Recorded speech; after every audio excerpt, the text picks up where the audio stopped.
Welcome to Hidden Pages, where we uncover the truth between the lines. In the shadows of a world not unlike our own, a silent mechanism of control is at work. It begins with a simple, pervasive idea: you are being watched. This is the first lesson in the architecture of power. Control works best not through overt force, but when the people themselves become the instruments of their own subjugation. Think about it. When you feel the gaze of an unseen observer, whether it's a camera on the street corner or the knowledge that your online activity is being monitored, your behavior changes. You start to second-guess yourself. You hesitate before speaking your mind. The fear of surveillance is psychological. It plants a seed of doubt, a constant, low-humming anxiety that you are never truly alone. This is how self-censorship replaces the need for a physical enforcer. The cage is invisible, but its bars are just as real. You don't need a soldier on every street when the population polices itself. People start to edit their own thoughts, to filter their conversations, not because they are forced to, but because they fear the consequences of stepping out of line. The government or the corporation doesn't need to silence you. You silence yourself. Fear is no longer an external threat. It becomes internal, a part of you, guiding your thoughts, your words, and your actions. You become your own guard, patrolling the corridors of your own mind. It's an incredibly efficient system of control, because the prison is one you help build and maintain every single day. The most effective chains are the ones we place on ourselves. And this isn't just theory. We see this play out in various forms all around us. Think of social credit systems where public behavior is scored, or workplaces that monitor employee communications. The goal is the same: to create a predictable, compliant populace. The constant feeling of being judged pushes people towards conformity. They avoid controversial topics, they adopt popular opinions, and they shy away from dissent. The potential for being ostracized, demoted, or worse, is a powerful motivator. The very architecture of our digital lives, with its algorithms that track our every click and preference, creates a subtle pressure to conform to the norm. We curate our online personas to be acceptable, to be liked, to be safe. The watcher doesn't even need to be real. The mere possibility is enough. It's a psychological panopticon, where the few can watch the many, and the many, in turn, watch themselves. But to control the present, you must also control the past. This brings us to the second lesson: truth becomes flexible. What is real is not what you see or remember, but what you are told.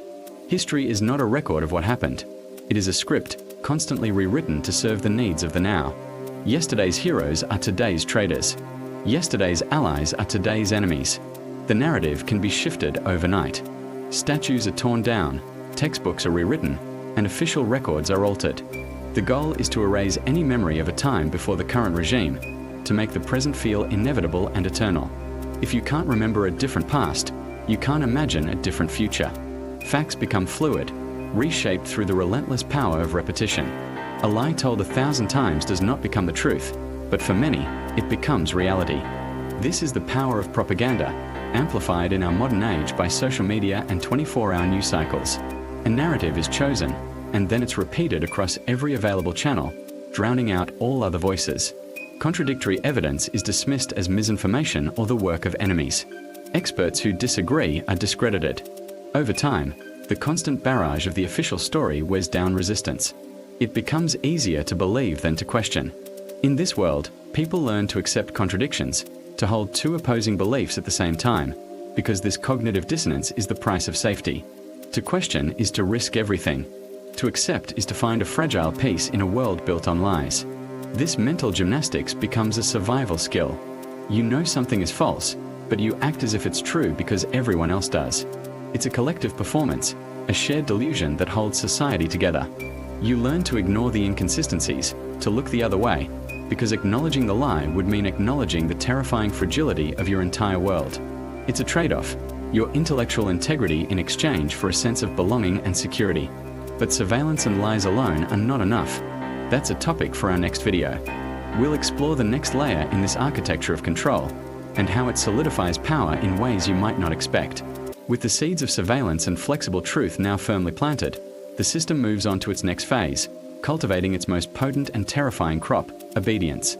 This brings us to the third lesson from the dystopia. Fear is the primary tool, but it's wielded with a terrifying, surgical precision. You see, punishment doesn't have to be constant to be effective. It doesn't need to be everywhere. all the time. A single, brutal, and very public example is often more than enough. Think about it. When one person is publicly shamed, or worse, made to disappear for a so-called thought crime, 1,000 others who might have shared similar thoughts immediately fall silent. 10,000 more decide it's safer not to think those thoughts at all. The fear is contagious. It spreads like a virus through the population, seeping into the collective consciousness until it becomes a permanent background hum, a constant state of low-grade anxiety. People learn, very quickly, that resistance is not just difficult, it's futile. They learn that the consequences are far too great to even consider it. This is a psychological phenomenon known as learned helplessness. It's a state where, after repeated exposure to an uncontrollable, negative event, a person or an entire populace stops trying to avoid it, even when opportunities for escape or change become available. The spirit of defiance, that spark of human rebellion, is slowly and methodically eroded. It's replaced by a quiet, resigned compliance. It becomes easier to just go along with things, to keep your head down, to not make waves. Imagine a prisoner who has been locked in a cell for years. They've tested the bars, they've rattled the door, they've shouted for help, all to no avail. Eventually, they give up. They accept their fate.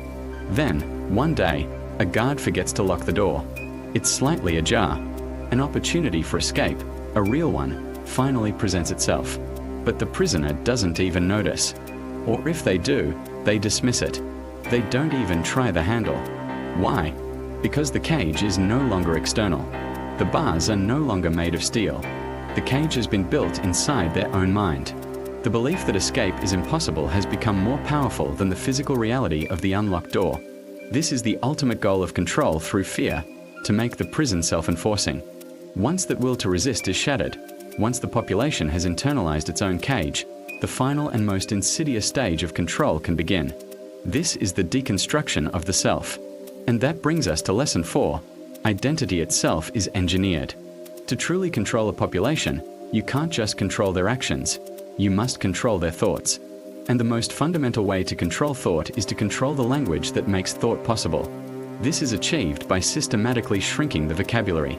Words are deemed dangerous, subversive, or unnecessary, and they are simply erased from a language.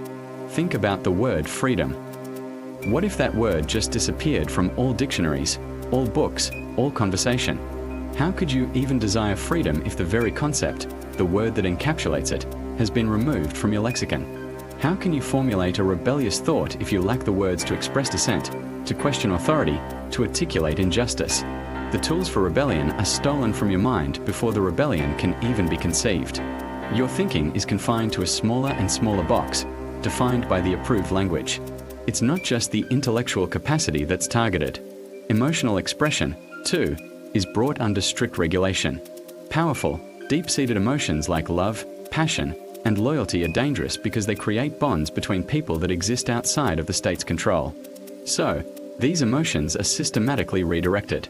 You are taught that your ultimate love, your deepest passion, your unwavering loyalty, must be directed only towards the state, towards the leader, towards the party. Love for a spouse, a child, or a friend becomes secondary, even suspicious. Personal relationships are a threat. In this environment, individuality becomes the ultimate danger. Your unique perspective, your quirky habits, your personal memories, your private thoughts, all of these things make you unpredictable. And an unpredictable component is a threat to a perfectly engineered machine. The goal is to create a society not of individuals, but of interchangeable units. People whose thoughts, feelings, and desires are manufactured, standardized, and entirely predictable. The rich tapestry of the human self is dissolved, unraveled thread by thread, and replaced by a hollow echo of the party line. You cease to be you. You become a reflection of the state. And finally, the most dangerous lesson of all. And so we arrive at the final, most dangerous lesson of all. It's not that freedom is taken by force, but that it is surrendered willingly. There is no grand, final battle for the soul. It is given away, piece by piece, in exchange for comfort, for convenience, for the illusion of safety. Let's break this down. First, there's no need for a rebellion. No one is kicking down your door to take your freedom. Instead, it's a quiet exchange. We trade courage for comfort. Think about it. Courage is hard. It requires sacrifice, risk, and stepping into the unknown. Comfort, on the other hand, is easy. It's the warm embrace of the familiar, the path of least resistance. Why face a difficult truth when you can enjoy a pleasant lie? Why stand up for a principle when it's so much easier to just go along with the crowd? Over time, this trade becomes a habit. We start to value comfort above all else. We build our lives around it, seeking it out, protecting it. We avoid anything that might disrupt our sense of ease. The difficult conversation, the challenging book, the unpopular opinion, all are pushed aside in favor of what feels good in the moment. This isn't a conscious decision we make once. It's 1,000 small choices we make every day. Each choice seems insignificant on its own, but together, they slowly erode the very foundation of a courageous life. The hero's journey is replaced by a comfortable stroll down a well-paved road, leading to a place we never intended to go. The problem is, a life built solely on comfort is a fragile one. It leaves us unprepared for the inevitable hardships and makes us unwilling to fight for what truly matters when the time comes. The second part of this surrender is how distraction replaces thinking. Real, deep thinking is strenuous. It's an often uncomfortable act. It requires focus, discipline, and the willingness to grapple with complex, sometimes contradictory ideas. It means sitting with uncertainty and questioning our own long-held beliefs. It's work. And in our modern world, we are offered an endless array of alternatives to this work. A steady, numbing stream of distraction is available 24/7, just a click or a swipe away. Why wrestle with a difficult philosophical question when you can watch a funny video? Why engage in a nuanced political debate when you can scroll through an endless feed of simple, emotionally charged headlines? These distractions are not just harmless fun. They are a substitute for thought. They fill the mental space that could otherwise be used for reflection, for creativity, for self-examination. They train our brains to crave constant stimulation and to shy away from anything that requires sustained attention. Our capacity for deep thought atrophies, like a muscle that's never used. We lose the ability to focus, to analyze, and to form our own independent conclusions. We become passive consumers of information rather than active participants in the creation of our own understanding. The world becomes a blur of sensational moments, with no time or space for the quiet contemplation needed to make sense of it all. When comfort replaces courage and distraction replaces thinking, a third, inevitable step occurs. Obedience becomes normal. It's no longer a command enforced by some obvious, outside power. It becomes a habit, a default setting. When you've been conditioned to always choose the easy path and to avoid deep thought, following instructions is the most logical thing to do. It's comfortable, and it requires no mental effort. You don't have to weigh options, consider consequences, or take responsibility for your choices. Someone else has already done the thinking for you. This isn't the obedience of a soldier following orders in battle. It's a softer, more insidious kind. It's the obedience of the consumer who buys what they're told to buy, the citizen who believes what they're told to believe, and the individual who behaves how they're told to behave. The lines between personal choice and external influence become so blurred that we can no longer tell them apart. The chains are not only accepted, in this state, they are eventually preferred. They feel safe. They feel normal. The cage becomes a home, and the thought of leaving it becomes terrifying. The ultimate trick is convincing the prisoner that they are, in fact, free, and that the bars of their cell are for their own protection. This isn't some distant dystopia from a science fiction novel. Just look around. The tools of control are no longer the crude, obvious instruments of a past totalitarian state. They are sleek, they are personalized, and they live in our pockets. We carry them with us everywhere we go. We willingly invite them into our homes, into our bedrooms. Screens are everywhere. They are the glowing portals through which we experience much of our reality. They offer an endless, intoxicating stream of content, designed to capture and hold our attention for as long as possible. But they do more than just entertain us. They shape our desires before we are even consciously aware of them.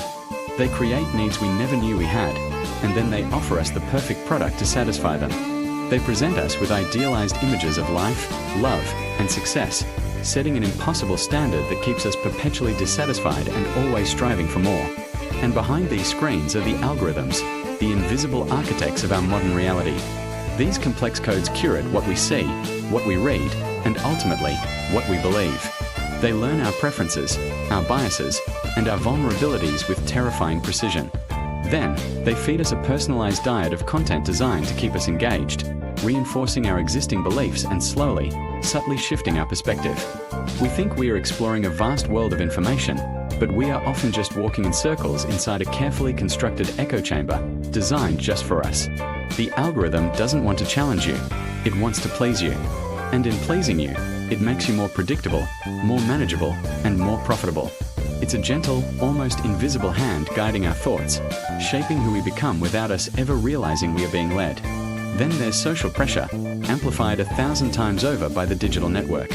In the past, social pressure was limited to our immediate community, our family, our neighbors, our colleagues. Now, we are connected to a global network where the judgment of millions is just a click away. This creates a new, subtle form of conformity. We see what is popular, what is liked, and what is condemned. We learn very quickly which opinions are safe to express and which will invite a storm of online anger. So, what do? We trim the edges of our personalities to fit in. We self-censor our thoughts. We hesitate to share a unique or controversial idea for fear of being misunderstood, ridiculed, or cancelled. We perform a version of ourselves that we believe will be acceptable to the anonymous crowd. We seek validation in the form of likes, shares, and positive comments, mistaking this digital applause for genuine connection and self-worth. The constant pressure to conform, to be liked, to avoid the quiet chill of digital disapproval, slowly erodes our individuality. We become less of ourselves and more of a reflection of what the network demands. So, in the face of all this, why does independent thought even matter? It matters because in a world that increasingly seeks to flatten every landscape into a uniform, predictable plane, a single, original thought is an act of rebellion. It is a powerful declaration that the self, the unique individual, still exists. It's a refusal to be just another data point in an algorithm, another cog in the machine. When all the external structures around us, our media, our technology, our social networks, are designed to guide, contain, and predict our behavior, our inner freedom becomes the last and most important line of defense. It's the one space that no algorithm can fully map, the one territory that no corporation can completely colonize unless we allow it. Your mind is the final frontier. This isn't a prophecy of doom. It's not a call to alarmism or to smash your phone and run for the hills. That would be too simple, and it would miss the point. This is a quiet warning. It is a gentle reminder that the most important battles are not fought on grand stages for all the world to see. They are not won with loud protests or dramatic gestures. The choice to turn off the noise and just think. The choice to read a book that challenges you. The choice to have a difficult conversation with someone you disagree with. The choice to question what you see on your screen. The choice to feel something for yourself, unfiltered by the opinions of others. That is the final, and perhaps the only, true freedom. It's a freedom that no one can take from you, but which you, and only you, can surrender. The choice, as always, is yours. Thanks for watching. If you found this exploration insightful, make sure to hit that subscribe button and turn on notifications so you don't miss